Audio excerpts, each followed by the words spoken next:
Ce qui semblait être une journée normale pour la famille Liske lors d'une tranquille matinée d'Halloween dans la campagne de l'Ohio s'est rapidement transformée en un cauchemar qui allait choquer toute la région. Une séquence d'événements s'est produite derrière l'extérieur serein de leur maison, aboutissant à la mort de 3 membres de la famille et à l'identification d'un homme comme principal suspect. La famille Liske, une famille recomposée de 5 personnes, résidait dans la banlieue nord de Toledo, Ohio. La famille était composée de Bill, 53 ans, de son épouse Suzanne, 48 ans, et de leurs 3 fils, William, Devin et Derrick. Le fils de Bill issu de son premier mariage était William, tandis que les fils de Suzanne issus d'un précédent mariage étaient Devin et Derrick. Dans une grande maison située sur des centaines d'acres près du lac Erie, au milieu de parcs nationaux et de régions fauniques, la famille semblait mener une vie raisonnablement tranquille. La chasse et la pêche, qui leur permettaient de profiter ensemble du plein air, figuraient parmi leurs activités préférées. Suzanne était une mère dévouée qui aimait jardiner et camper. Il avait auparavant dirigé le bureau du Northwest Carpentry Training Board. Bill, un vétéran à la retraite de l'Air Force, a fait écho à son amour du plein air. William, en particulier, aimait passer du temps sur le lac Erie avec les enfants. À mesure que les enfants grandissaient, il s'intégrait à la vie paisible de la campagne, allant à l'église tous les dimanches.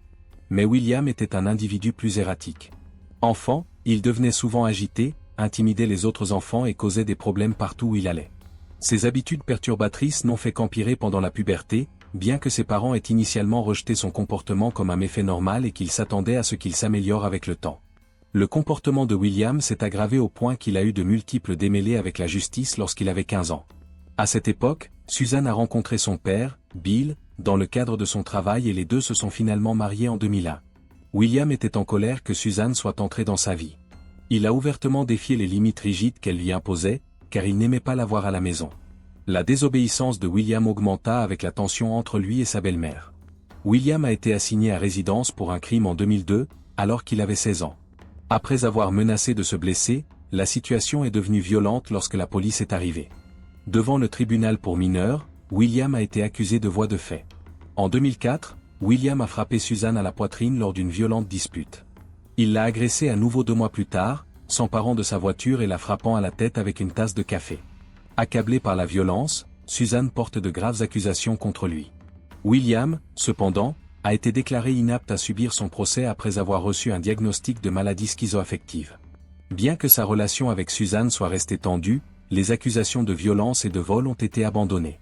Le père de William, Bill, a dû prendre la douloureuse décision de le placer dans un foyer de santé mentale à Sandusky, près du lac Erie. Malgré le traitement, William restait dangereux pour son entourage.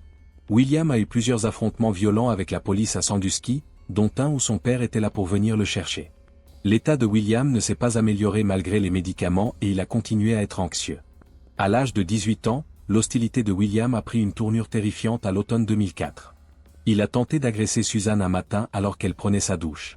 Même si Suzanne était capable de le rejeter, la longue torture l'avait laissé blessé et épuisé mentalement. Bill a pris la décision difficile de chasser William de la maison familiale cette nuit-là. Après cela, William a dû se débrouiller tout seul. Ses relations avec sa famille sont devenues plus tendues, en particulier avec Suzanne et ses demi-frères et sœurs, et ils se disputaient souvent chaque fois qu'ils se voyaient. William a continué à recevoir une thérapie intermittente pour sa maladie schizoaffective au cours des années suivantes. En 2007, Bill était toujours déterminé à aider son fils malgré toutes les difficultés. Il a tenté de faire sortir William de l'hôpital psychiatrique en sollicitant une tutelle légale sur lui. Pour prodiguer à William des soins plus adéquats, Bill espérait le placer dans un foyer de groupe ou un centre de réadaptation. William refusait souvent de prendre ses médicaments parce qu'il pensait qu'il allait bien, même si cela pouvait l'aider dans une certaine mesure à contrôler sa maladie. Au lieu de cela, il s'est tourné vers la drogue et l'alcool, ce qui a encore compliqué son comportement. Les efforts de Bill ont finalement abouti à la sortie de William de l'hôpital et à son placement dans un centre de réadaptation qui lui a permis de vivre plus librement. Cependant, ses visites à la maison de son père restaient inconfortables. Une famille voisine a perdu son chien de compagnie à ce moment-là et on l'a découvert abattu. William a été soupçonné, mais aucune preuve n'a jamais été découverte. Même s'il ne s'agissait que d'un animal de compagnie, l'événement a suscité l'inquiétude de la communauté, car il suggérait quelque chose de plus sinistre. Dans l'espoir qu'un peu de temps à part pourrait aider son fils à se détendre, Bill emmenait fréquemment William dans la cabane familiale du comté de Carroll le week-end pour limiter ses interactions avec Suzanne et les voisins. Le nord de l'Ohio n'était qu'à quelques heures de route du chalet. Dans le but d'améliorer la santé mentale de William et de réduire les conflits avec le reste de la famille, Bill Y emmenait fréquemment pour chasser et discuter. Malheureusement, cela n'a pas résolu les problèmes fondamentaux et n'a offert qu'un répit à court terme. L'état mental de William a continué à se détériorer et il n'aimait toujours pas sa belle-mère. Selon Mark, une connaissance de la famille, Bill a exprimé à plusieurs reprises son inquiétude quant à la sécurité de la famille Liska. Bill appelait souvent Mark à l'aide lorsque William commençait à lui causer des problèmes et à se battre physiquement avec lui. Bill était sûr que William ne ferait pas intentionnellement de mal à sa famille. Par conséquent, il n'allait pas abandonner son fils unique malgré les violences physiques qu'il avait subies. Le beau-fils de Bill, âgé de 16 ans, Halloween Devon, est arrivé à la maison vers 9h30 le 31 octobre 2010, après avoir passé la nuit chez son père biologique la nuit précédente. Avant d'aller à l'église, il se préparait à changer. Après s'être habillé, elle descendit et vit William, ce qui parut étrange à Devon, car William avait déménagé et visitait presque toujours la maison. Il semblait que William avait passé la nuit précédente à dormir sur le canapé, car celui-ci avait été transformé en lit. Après une brève salutation, William s'enquit de la destination de Devon, de la durée du séjour et des moyens de transport. Devon a été surpris par la manière étonnamment bavarde de William, car leur relation avait toujours été orageuse et caractérisée par de fréquents désaccords. Devon répondit rapidement, rejetant la courtoisie inattendue de William et partant pour l'église. Devon s'est rendu au service religieux et est rentré chez lui vers 13h30. Il monta dans sa chambre pour jouer à des jeux vidéo. Un instant plus tard, il remarqua une bizarrerie. Le silence dans la maison semblait étrange. Devon a supposé que sa mère et son beau-père s'étaient endormis et est descendu pour les voir. À sa grande surprise, les jambes de sa mère pendaient au bord du lit, mais elles étaient toujours sur le lit. Dans le but de réveiller sa mère, Devon s'est approché et lui a tapoté la jambe. À ce moment-là, il a vu que son oreiller était couvert de ce qui semblait être du sang. Devon a d'abord cru qu'il s'agissait peut-être d'une farce d'Halloween de la fête d'Halloween de la veille, mais au fil des minutes, il est devenu clair que ses parents avaient été assassinés. Devon a contacté sa tante Laurie et s'est enfui de la maison en panique. Devon n'a pas pensé à vérifier son demi-frère William ou son frère Derek à ce moment-là. Laurie s'est précipitée à la résidence Lisk et a rapidement appelé la police.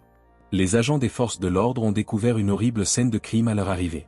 Bill et Suzanne étaient morts sous les couvertures de la chambre principale. Bill était toujours au lit, apparemment endormi, lorsqu'il a reçu une balle dans le visage. Le corps de Suzanne semblait avoir été déplacé après sa mort et elle avait reçu 3 balles dans la tête. Suzanne avait également été battue après sa mort, selon les conclusions médico-légales. La police a découvert la porte fermée dans une autre pièce. Ils l'ont ouverte de force et ont trouvé Derek, 23 ans, également mort, recroquevillé dans son lit. Il avait une blessure contondante à la tête et un marteau ensanglanté correspondant à ces blessures a été découvert à proximité. Selon les résultats de l'enquête médico-légale, Derek, Bill et Suzanne ont été les premiers membres de la famille tués dans leur sommeil. Il y avait un étang à l'arrière et des empreintes de pas boueuses ont été découvertes dans toute la maison. Après avoir vidé l'étang, les enquêteurs n'ont rien découvert, malgré leurs premiers soupçons selon lesquels l'arme du crime aurait pu y être déposée. Ils avaient tué 3 personnes, Suzanne, Bill et leur fils Derek.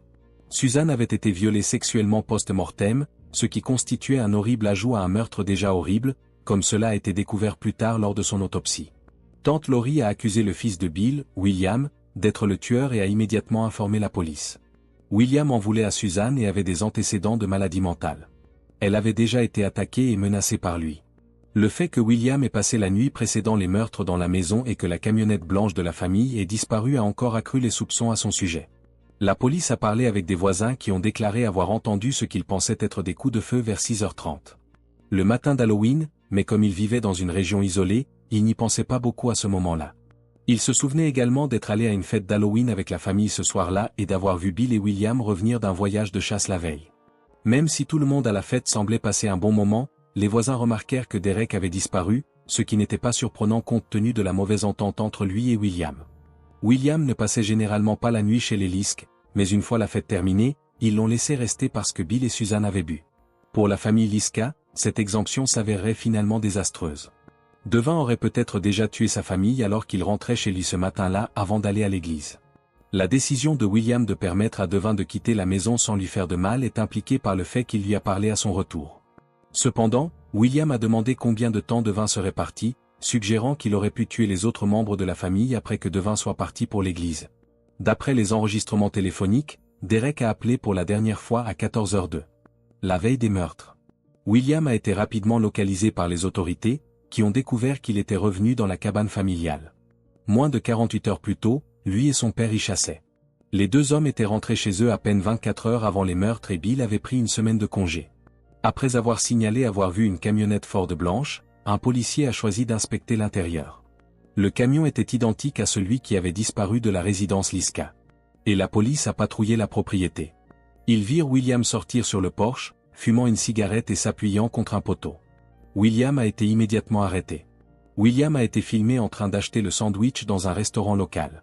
Lorsque William a été arrêté pour la première fois, des médecins légistes ont fouillé le refuge et ont récupéré la camionnette et ses vêtements comme preuve. William n'a initialement été inculpé que d'un seul chef d'accusation de meurtre, ce qui a permis à la police de le détenir jusqu'à ce qu'un jury puisse examiner des accusations supplémentaires. Si d'autres accusations étaient déposées, ce serait au jury de décider.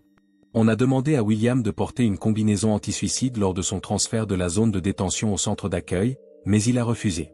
William fut placé sous la surveillance d'un officier. William a gratté le visage de l'officier lors d'une violente altercation après avoir insisté pour qu'il porte le costume. Avant que William n'obéisse finalement et n'enfile la combinaison, un autre policier est intervenu et l'a menacé avec un pistolet paralysant. Malgré cette altercation, il n'a été inculpé d'aucune autre accusation.